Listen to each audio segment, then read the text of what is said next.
What is it that keeps people talking without ceasing, that keeps them from truly listening? Come to peace with our brokenness. How does our history, our constellation of people that surround us, create conundrums? It's within the depths of our darkness that we find the gold. Our lineage. It is in the wound that we find the light. Our parents. We have wounded parents raising children. I believe the only way to get where we need to go is to embrace the gift of life. Sometimes the gift of life is all that we get. By bowing to our fate. Welcome. You have entered the realm of 1111 Talk Radio. Your host is Simran. It's time to discover your own language with the universe. Empower yourself, broaden your mind, open your heart, and discover who you are. Now, here's your host, Simran. As human beings, our heart is found through vulnerability. It is only when we surrender all of the defenses that we've placed around the heart can we walk the path that leads us into vulnerability and the deeper levels of intimacy that follow. In order for intimacy to be present, there must be vulnerability. And in order for love to thrive, we must surrender to it. These are words from Shavasti, also known as John L. Payne. And he's been on 1111 Talk Radio before. We did a really beautiful 3-part series called The Awakened Heart, based on his audiobook and work. And I invite you to go back and explore that after you've listened to this episode. Shavasti is known worldwide as a leading figure in the world of family constellations, offering workshops and trainings through various organizations in multiple countries. His work today is inclusive of family constellation work and represents a synthesis of almost 30 years working with individuals and groups, over 8,000 private family constellation, shamanic, and energy healing sessions, plus more than 500 workshops worldwide and 5 published books. Sit back, take a deep breath, relax, and let's get into a conversation that weaves and winds between humanity, reality, illusion, mysticism, and divinity. Welcome, Shavasti, back to 1111 Talk Radio. I am so honored and thrilled that you've come back. Thank you, Simran. When anyone who has a podcast or radio station or video channel extends the hand of generosity and invitation to take up their space and time with whatever it is that I have to say in the moment, I find it a generosity that touches me. Well, I've always felt that you have such a rich voice, a tenderness, and a fierce truth that is so needed at this time in the world, with many things going on that are attempting to break our hearts open. And we either will calcify and continue to harden our hearts, or we will allow for that shattering that needs to happen in order to touch the vulnerability. I read a passage from one of the beautiful entries in your blog. You also do some wonderful videos online, but I want to touch on vulnerability and that line where you say, we must surrender all the defenses that we've placed around the heart. Absolutely. I think one of the key movements is to come to peace with our brokenness. Each of us walks this earth just a little broken. Some of us more broken than others. But there's this thrust, particularly we see it within healing and therapeutic and prayerful circles, that there's this idea of reaching some kind of spiritual perfection.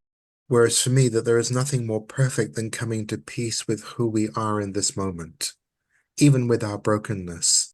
And so that's another layer of vulnerability that I really, really encourage, because when I come to peace with my brokenness, I don't have to appear to be something that I'm not with you or with anybody else, which is a layer of defense. And so that allows me to be more natural, to be more caring towards you and more caring towards myself in that bare honesty as to who I am as a human being. I really understand what you're talking about. And since we have last connected, I met an experience that really allowed me to make the conscious choice to sink into the darkness, to immerse Mm. in the grief, to be swallowed Mm. whole, to allow that to obliterate any understanding of what I thought the world was or who I was, and Mm. say, let me drop the defenses that I have. And people try so hard to run from themselves, to run Mhm. from the darkness and the pain, and feeling that it is only towards the light that they have to go. And what I discovered was that the truest illumination for me was actually found in the darkness. Absolutely, I agree with you wholeheartedly. It's within the depths of our darkness that we find the gold. It is in the wound that we find the light. Back in the early 90s, I was very much a light chaser. I had a bit of a uncomfortable love mask, and I don't mind talking about these things now. It's a little bit sad and it's also laughable and amusing at the same time. I took on all these ideas of what it was to be spiritual, what it was to be evolved, and so I mimicked, pretended to be those things, but underneath was a deep and enduring pain from unresolved issues from my childhood, the violence that I had suffered from issues of abandonment, etc. And I thought if only I could just be good enough, then all of that would instantly go away. So I was constantly looking for the magic wand. Through my own self-healing process, I take the hand of another gently and say, you see this room over here? This very dark room that you're terrified to enter? If I hold your hand for a moment, would you be willing at least to open the door and take a look inside? Mm. And it's never as bad as we think it is. And then when it is as bad as we think it is, it doesn't last as long as we think it's going to last either. One of the issues is individuals believe that they are going to either cry so many tears that they'll die, or they'll be so Hmm. horrified to see the face of their many masks that they will just be obliterated. And the second thing is, I think right now, particularly with those that are in healing, light work, raising the energy of individuals or the consciousness of individuals, there is another spiral of the need to go there, because otherwise the work that we do with people has a bit of residual pain in it that gets passed along. At least that's my perception of it. Can you speak to those two things, the fear of the tears and the horror, and then what we as healers, light workers, personal growth advocates must do at this time around this shadow work? Well, there's a couple of things here. We can either trip over chasing the light and be constantly chasing the light. And I often personally get uncomfortable when I'm around light chasers, because often light chasers do not allow other people to have their heavier or their darker or their sadder feelings. They try to talk other people out of them. Oh, well, you shouldn't be feeling like that because, or look on the bright side, etc. Then there's another group of people who get stuck in their woundedness. And it's a little bit like a hamster on a wheel, going round and round and round, the same thing, the same thing, the same thing. And so within my work, which is mostly family constellation work, there are people that enter the work attempting to change their family so that they can feel better, as Mm. opposed to changing themselves. And so one of the things that I've learned, and one of the things that I had to tell myself, is to give up all hope of ever having the happy childhood that we wanted. Sometimes the gift of life is all that we get. And really, that can be sufficient. Mhm. Most of us get a little bit more than the gift of life, or a lot more than the gift of life, but we all fell short of something. The buffet was not completely complete with hardly any of us, because we have wounded parents raising children. When wounded parents raise children, they pass on those wounds. So whatever demons we don't face in our past, it is those demons that are going to raise our children. And so that's what happened to us. We were often raised by the demons of our parents. And so it's really is about giving up all hope that we'll ever have the happy childhood that we had hoped for. But we can have happiness right now, not by pretending, but by being authentic. And so the path to healing is paved in authenticity at every step of the way, of every step of the way. That means that all of us, regardless of the childhood that we had or the Mhm. childhood that we want to perceive that we have had, we Mhm. all carry this place within us that requires us to eventually find peace with our parents. Absolutely. Bowing to the parents with peace for the gift of life is key to healing. You can do, or we can do as much healing as we want. We can say as many mantras as we want. We can say as many positive affirmations as we want. We can meditate as long as we want. But unless we're leading with kindness, it's not really delivering anything at all. And so part of that kindness is being able to stand back and say, well, I did get something. I got the gift of life, and it's up to me what to do with it. Fate is what was given to us, and destiny is what we do with it. And Mm. so the destiny part is the choice. That is the choice. Admittedly, some people have a more difficult fate than others. I acknowledge that and I recognize that. And I never seek to compare my own childhood with somebody else's childhood because the same events can affect somebody else differently. So we're not all the same and we're not made up of the same stuff. And so we're not all equal in that way. And so your mother, for example, abandoning you could have a completely different impact on you than, for example, my mother abandoning me, because we're not the same human being. So we're all unique and different. It's about recognizing that each of us is wounded, each of us is broken in one way or another, and bow not only to our own fate, but also with deep respect to the fate of others, knowing that we don't necessarily know better, we're not necessarily able to do better, but we're able to bow with kindness to what the other is able to achieve given their circumstances and limitations. Now, Shavasti, that feels like a really easy place for individuals to bypass, to very quickly say, okay, I can just very quickly find the forgiveness and the peace with my parents, or my childhood wasn't that bad, or Mm-hmm. this is not a lifelong thing that I need to work with. I've already dealt with that. Why would I need to Mm-hmm. revisit that again? Mm-hmm. But yet, it seems to me, at least from my own experience of my inner work, I find that I revisit that again and again and again, and I find deeper layers of it to unearth compassion, kindness, Mm-hmm. unconditional love, not only for them, but then that returns back to myself. I noticed that you use the word forgiveness, and I want to say something about that. Is it really our place to forgive somebody else? Is it really our place to forgive our mother or to forgive our father? Because we have to be very careful that we're not coming from this place of spiritual or healing superiority. I'm the better one, I'm the good one, I'm the one who understands, and therefore I am going to gift you with the gift of forgiveness. For me, forgiveness takes place when I move into this place of the complete and total acceptance of my fate with you, and I bow to that. I work with the pain, and it is my pain. It might be a pain that you caused me, but it's still the pain that is gestating within me. And so that is my pain. The first step to healing is absolutely accepting that it happened. Not something else happened, but this thing happened. This thing actually happened to me. We can be screaming all that we want. It's not fair, it's not fair, it's not fair. And in many circumstances, it is not fair. But that doesn't change the fact that it actually happened. Forgiveness takes place, it goes hand in hand with acceptance.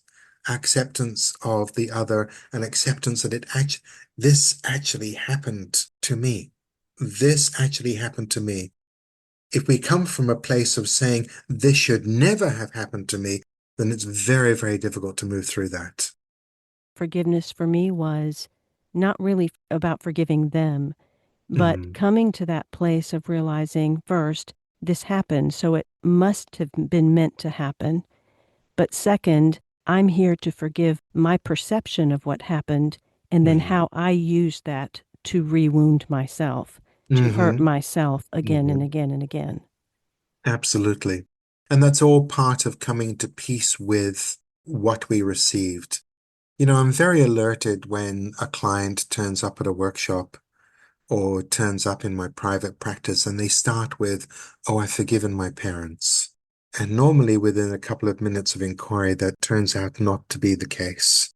That there's a defense posture there of, well, I understand my mother better than she understands herself. I understand my father better than he understands himself. Can you hear the superiority in that? Yes, definitely. And so then we then become this spiritualized child who then gives a benediction to the parents, stands above the parents, stands in superiority with the parents. That's not always the case when somebody uses the word or says, "I've forgiven," but I'm just very alert to the fact that that is quite often the case. And that becomes another layer of defense around not wanting to feel what actually happened. I worked with somebody quite recently, and it's all they wanted was to understand why their father did something. And I said to them, "Well, what if there's no explanation whatsoever? Hmm. What if we never come to that understanding of why your father did that? Are you going to continue living in relationship to your wound and presenting your wound as the doorway through which you relate to the rest of the world? Is that what you want going forward?" See, some people believe that if only they understand something, then magically the wound goes away. And that is not the case. Absolutely not the case in my experience. And you said a key word right there, which I think oftentimes individuals miss, and it is that need to understand. It is that staying in the head Hmm. rather than dropping into the heart. And Hmm. that's really the basis for where a lot of the suffering comes from. Talk Hmm. about how people allow themselves to just continue to suffer Hmm. when there is another door that they can enter. And there are certain things that happen that are really difficult to understand. And we can waste many years trying to understand it. It might sound rather passive to shrug our shoulders at something, but it's very useful to actually say, "I don't know why my father did that. I have no idea why he acted in that way. But he did, and the result is I was hurt in this way or that way. Let me deal with the underlying wound." Because understanding is really not going to relieve me whatsoever. Because I guarantee you, when I have a client who simply wants to understand something, when I explain it to them, the next question is hot on the tail of that. And so no explanation will resolve that wound. And so it becomes this impulse to feed off explanations. Do you understand what I mean by that, Simran? Yes. When a client starts with, "If only I could understand why my mother did so, or why my brother did so, or why my sister did so, or why my father did so, if only I could understand that, then I could come to peace with it." You give them the explanation, perhaps there's one there to give, and they say, "Well, what about this? Well, what about that? What about the other?" So it's never satisfies. That question is never really answered. It never satisfies. We get onto that merry-go-round of, "If only I could understand, if only I could understand, if only I could understand, if only I could understand," because it avoids dealing with what actually happened and the reality of that. And it stops us from accepting the fact of what actually happened. So it gets in the way. My experience of the decade where I chose to be as much of a disciple to the darkness as I had been to the light could probably be looked at as an experience of choosing suffering. Right. And it was not necessarily that I wanted to understand, but there was a part of me that wanted to have a knowing, a multidimensional knowing and deepening into myself of, if I created this in my life, Mm-hmm. what part of me, where inside myself Mm-hmm.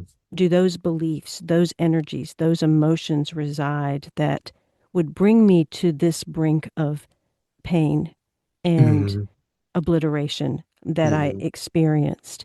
And so Mm-hmm. I guess I was a bit of a scientist and an explorer because I learn through experience. And I think that my soul and my humanness really came to experience all of the vast humanity that we are, from one polarity all the way to the other. You're walking the path of the wounded healer. That's very clear.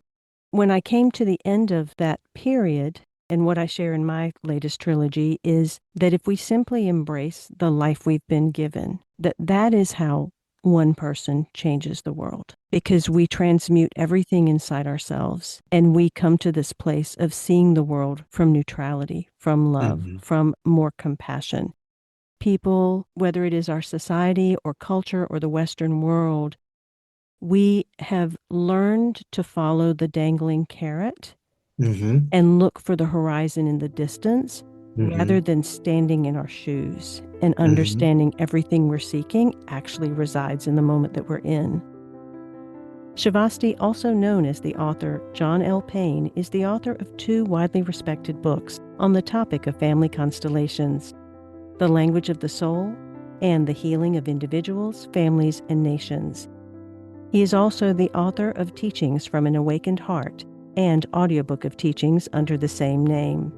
If you'd like to find out more about the upcoming events, go to his website, shavasti.com, or if you'd like to host him and have an event in your area, contact him through his website. Click the link in the bio description below. In my new trilogy, I hope that you will pick it up. It is titled Living the 7 Blessings of Human Experience, which goes into your personality, identity, and the part of you that you think is conscious but is actually walking unconscious in the world. The second book is Being, the 7 illusions that derail personal power, purpose, and peace. The illusions that we have gotten caught up in, like time, money, hierarchy, war, even identity. The third book is Knowing, the 7 human expressions of grace, ways that you can rise into giving yourself the graces that are required to open up to higher and higher grace. I invite you to pick that up and open it as oracles while you read any other books. We'll be right back after these messages.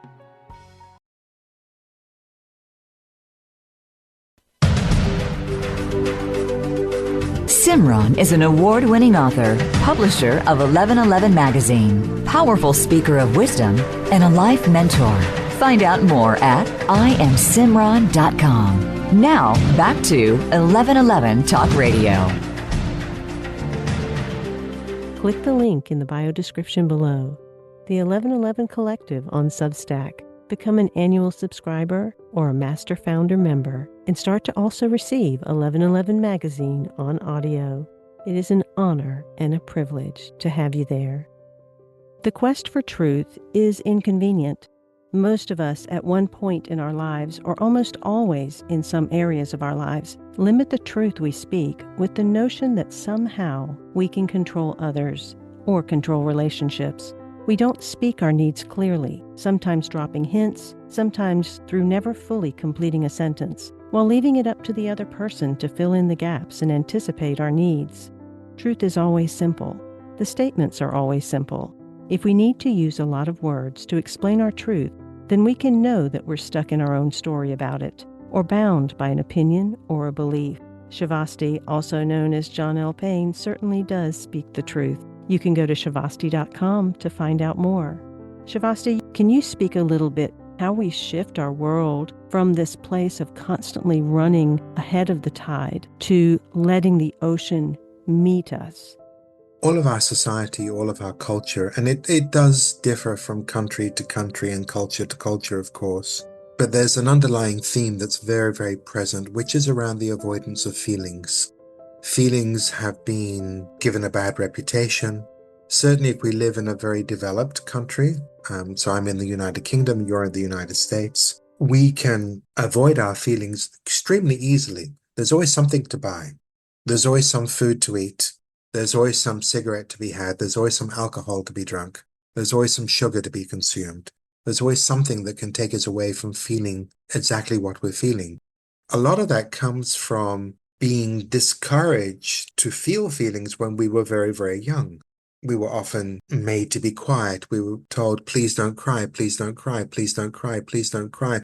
So this message has been received over and over and over again, that somehow feelings are a weakness, and so we avoid them. That's number one. Number two, when you talk about the horizon, remember that is very much embedded within our Christian religious upbringing. And whether we're Christian or Muslim or from some other religion as well, there's always, well, there's a better place than this, there's a better place than this, there's a better place than this. All the suffering that you do now, here and now, is because there's a better place that's waiting for you. So it's built into our culture, it's built into the way that we think. So I suffer today because there's a better place that's coming. And I've noticed that with spiritual people, a lot of people on the healing path in the healing fields and meditation, etc., are doing exactly the same thing. They're looking towards a better world. It's one thing to have this vision of a better world. I very much do hold a vision of a better world. I'm a very big fan of Star Trek. And so where there's a lot of inclusion, diversity, opportunity, equality, etc. And I very much believe in the ideals of that.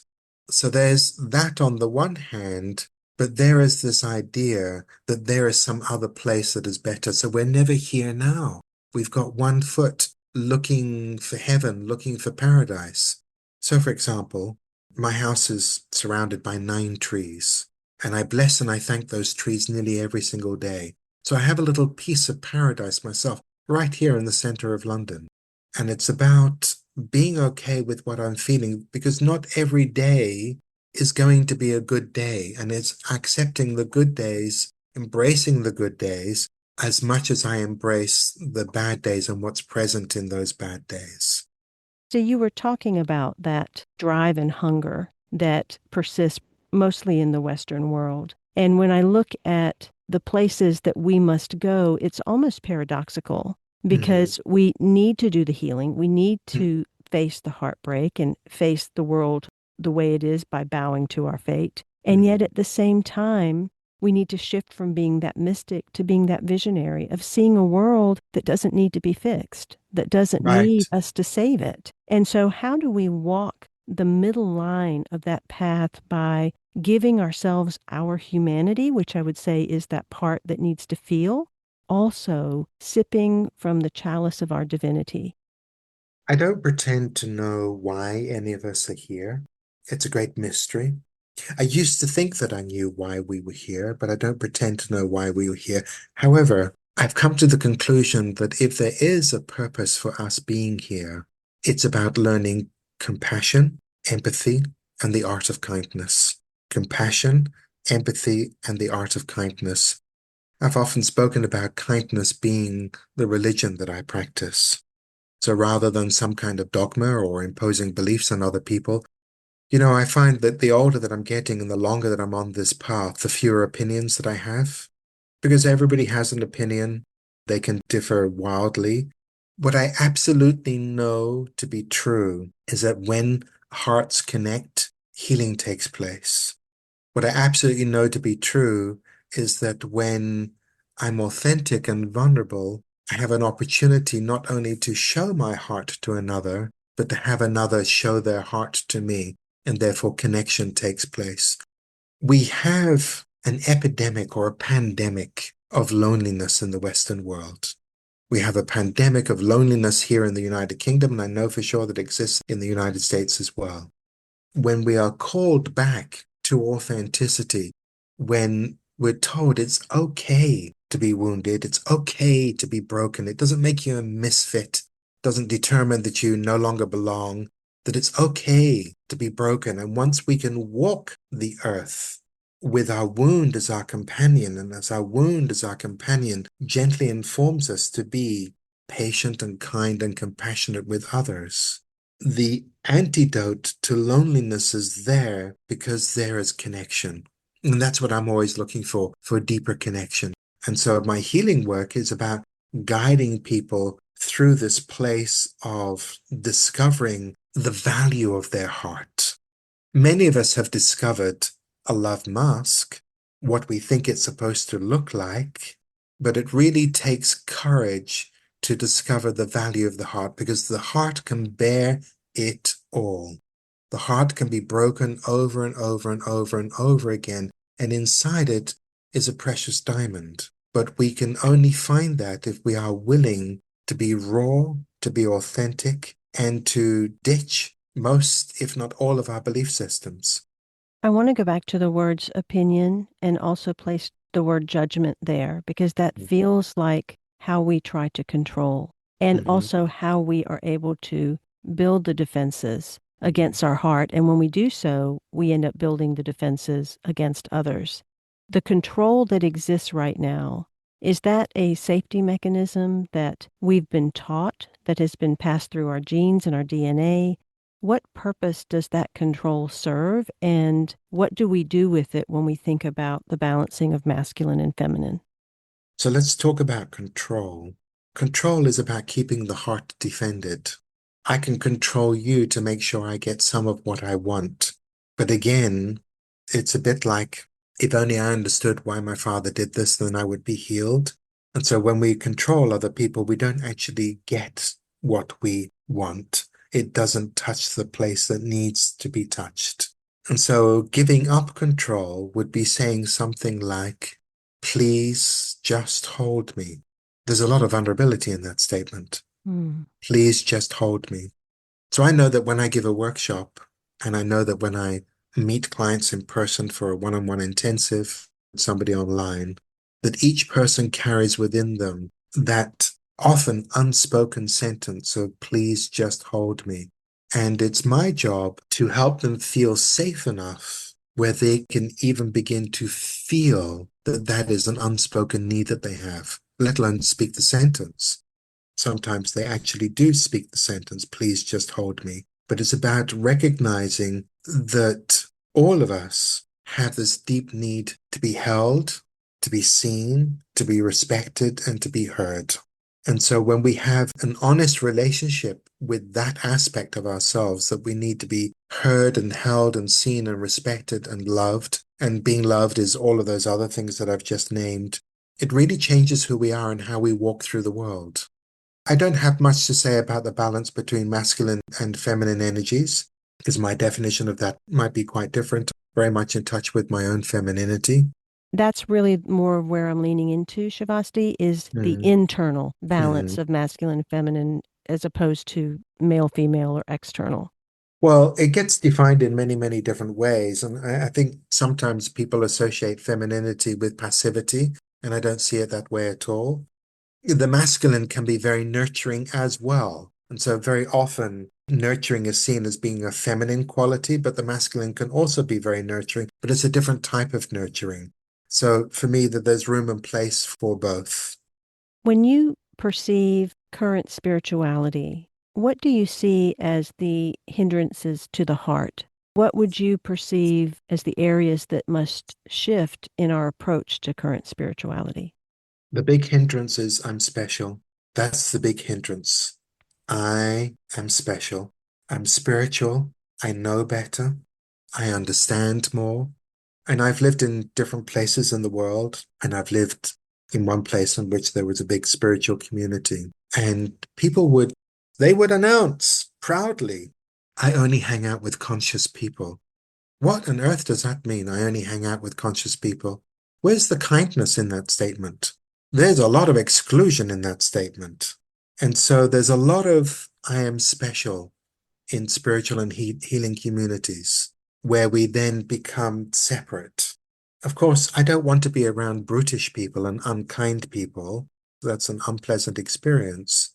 But to divide the world into spiritual and not spiritual kind of goes against what spirituality is all about, as far as I'm concerned. To make statements like, I only hang around with conscious people, also goes against what spirituality is all about, as far as I'm concerned. To me, spirituality is about the engendering, about the growth, about the expansion of compassion and kindness and caring. And so I'm special is the biggest hindrance to spirituality. I see a lot of people holding on to their identity of themselves as somehow being special and different, not ordinary. You see, when we accept ourselves as ordinary, similar movement to accepting our fate as it is, when we accept ourselves as ordinary, we can allow ourselves as an ordinary person to love in an ordinary way, and then that becomes extraordinary. That's what I have to say about that. And kind of in the same lane as that, One thing that came from sitting still and really witnessing myself and the world, we are far more unconscious than we are conscious. Oh gosh, yes. But admitting Abs- that is something that I don't know everyone wants to do. I totally accept that there are parts of me that are asleep, and I'm constantly surprised, constantly surprised. And I totally expect to be surprised a lot. Sometimes when I attend a colleague's workshop or their lecture, and I've been in this work, family constellation work, for 25 years now, and I've been working with other people for 30 years. And sometimes my mouth drops to the floor because they've said something that I have never considered before. And there's a little gem of truth. And I'm thinking, oh my God, I missed that. I never saw that. I'm totally aware that there are lots of parts of me that are asleep, or perhaps that don't even want to know. How's that for a kicker? That's Coming to right. terms with the part of us that doesn't even want to know. And so I accept that that's there. I've learned over the years not to be shocked or surprised when something appears out of nowhere. I just say, okay, there's something else to sink my teeth into and to look at with honesty and authenticity, etc. Yeah, That is also part of being undefended.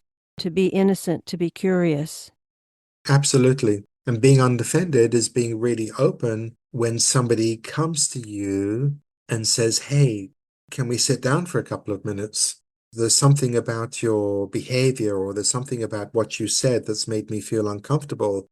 To be really, really curious, to listen with eyes wide open, as opposed to feeling defended. Oh God, what are they going to say? Well, no, it can't possibly be me. I'm a spiritual teacher. I wouldn't ever do anything offensive. The fact of the matter is, there are times, no matter how well-meaning we are actually a toxic influence on somebody else, as opposed to a healing influence on somebody else. And we have to come to terms with that shadow aspect of ourselves. We all make mistakes, and therefore having an undefended heart is being willing to listen, and whilst at the same time look at who's actually telling you that. It's different when we're dealing with someone's projection, but still we can receive it with grace as opposed to being defended, to really sitting at, okay, I value and respect this individual and there is merit to what they're saying. Therefore, I am going to listen and investigate. And if necessary, take it into a session with somebody else. That's part of being undefended. In going back to one of the passages that I read from your work on your website that spoke about truth and you saying that it's always simple, I find that truth also has brevity in it. What is it that keeps people talking without ceasing? The avoidance of feeling their pain. If they keep on talking, they don't have to feel the emptiness. So they fill it with words. I teach something that's called the language of the soul. So in family constellation work, we use what's called healing sentences. And that's actually a training that I do to work with people, often with seasoned therapists, to teach them this way of communicating and really stating very simple sentences that bring us to truth. So look at what I said earlier. Please just hold me. Mm. So somebody could speak volumes just to try and express that. But saying it simply and directly really takes us to that vulnerable spot. And it opens both people. It opens both people, yes. Another healing sentence could be something like, I take you as my mother. Well, what does that mean? I take you as my mother. Well, what it means is my fate to be your child and everything that led to you becoming my parent, I no longer argue with. You are indeed my mother and I am your child. And I no longer argue with this fact. And I Mm. bow to my fate as your child in the world. I take you as my mother. It's a very simple statement, but it's a very profoundly deep statement. And it can bring up a lot of resistance to actually say it. But once I explain the deeper meaning behind it and everything that it entails, then people begin to understand, well, what does that actually mean? And so back to your initial point, when people talk a lot, if I fill myself with words and lots and lots and lots and lots and lots and lots and lots and lots and lots of words, I don't have to feel the devastation of my emptiness and my loneliness because I wasn't received in full love by my parents because my parents were damaged and they were wounded. This transgenerational wound that's been handed down for 2, 3, 4, 5, 6 generations has interrupted the flow of love through the generations, and therefore instead of receiving this entire love pie, I got a little slither. I didn't get enough. I didn't get enough. And so therefore, I'm going to fill my not enoughness with words and words and words and words and words and words. And if all the words don't work, then I'm going to fill myself with alcohol, with cigarettes, with sugar, etc. You see how that works? I do. And when we look at that wounding of parents, the mother role plays a huge role in all of that. I mean, we all come from the mother, whether we're male or female. Ultimately, the mother, Absolutely. is Hmm. that the very deepest place of the wound? Not always, but often that's where it starts. And so, for example, my own mother was abandoned by her mother when she was 9 years old. And so that impacted her ability to truly bond with the children that she had, and I'm one of them. But to give you a prime example of that we often see in family constellation work, is that when a child is lost, for example, where the mother's first child died either in childbirth or shortly after birth, then the mother's eyes are often on the dead child. And so they become blind to the living children that then follow. And so that is then felt by the living children. My mother's not actually looking at me. They don't actually understand where the mother is looking, although I can see it when I work with somebody.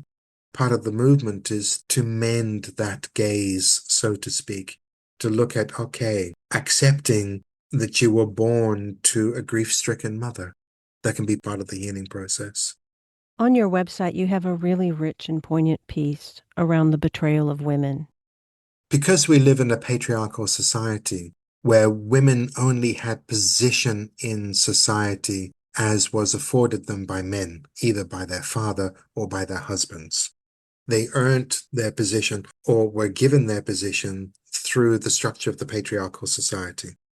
And if we look at the structure of religion, there's no place for women there at all within the Judeo-Christian tradition. It's solidly patriarchal because we've been in a patriarchal society for so many generations that women will jockey and vie for position within that structure and are willing to tread on each other in order to get there. It's as simple as that. And normally, the first person to call a woman a slut is another woman, not a Mm, man. that's Yeah, true. Hmm. yeah. We began the show talking about until I'm at peace with my parents, then the healing can't really happen. As we close out the show, I'd love to have your take on what does peace mean? I no longer fight against, I no longer resist. I no longer resist what is. So, for example, when I meet somebody who's constantly raging against the world, and you've probably met people who are constantly raging against the world, it's politics this, politics that, Hmm. and there are lots of things to be upset about in our current time. And that's a given. But we know these people that live in that constant place of annoyance, anger, raging about something. I always know for absolutely for certain that they are not at peace with one or both of their parents. Because my experience tells me that when we come to peace with our parents, we are by and large at peace with the world as it is. That doesn't mean that we ignore things. That doesn't mean that we pretend that everything is okay, because it certainly is far from okay at the moment. But to be completely obsessed with how the world is 24/7, that tends to go away. We just accept, okay, unfortunate as it is, but war is part of life. Discord is part of life. And so we accept the existence of it. That doesn't mean to say that we don't join political movements to change stuff. It doesn't mean that we don't demonstrate and use our freedom of speech to say what we want to say. It doesn't mean any of that. So I'm not talking about passivity, but I'm really talking about coming to peace with things as they are, which is a different place to come from. And so for me, the deeper movement of coming to peace with our parents is also about the total and complete acceptance of our fate as it is, that I am in this body. I was born to this nation. I am this ethnicity. I am this gender. This is my sexual orientation. This is the color of my hair. This is the color of my eyes. I am in a place of acceptance of this because I bow to you, Mother and Father, for the precious gift of life. Will you embrace the gift of life through bowing to your fate? And by doing so, will you allow your destiny to unfold? Shavasti writes, the power of the feminine lies in its ability to nurture. It lies in its ability to express love as flow and movement. The feminine, by its very nature, surrenders, and it is in that surrendering that love can be realized. When it comes to any form or expression of spirituality, it is this very ability to surrender to the flow of love that leads to grace and to a more direct experience of the divine, or a more direct experience of the heart. I invite you to find out more about Shavasti, John L. Payne. If you are interested in his family constellation work, go to his website, look up where some of the workshops and the trainings are taking place. He is a beautiful teacher, a mystic in his own right, a visionary, an individual that will take you by the hand and introduce you to your heart. His work today is inclusive of family constellation work and represents a synthesis of almost 30 years working with individuals and groups, over 8,000 private family constellation, shamanic, and energy healing sessions, plus more than 500 workshops worldwide and 5 published books. Shavasti.com. That link is in the bio description below. Thank you again, Shavasti, for coming on 1111, for sharing your heart, your wisdom, and so many beautiful truths. Thank you, Simran. Thank you for inviting me. Most generous and kind.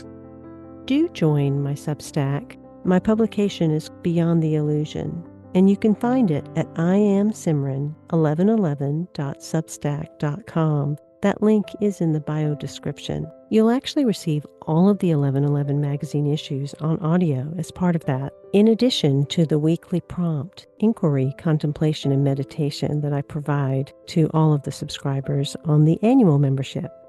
Thank you so much for spending time. Until next week, in love, of love, with love and as love, be well.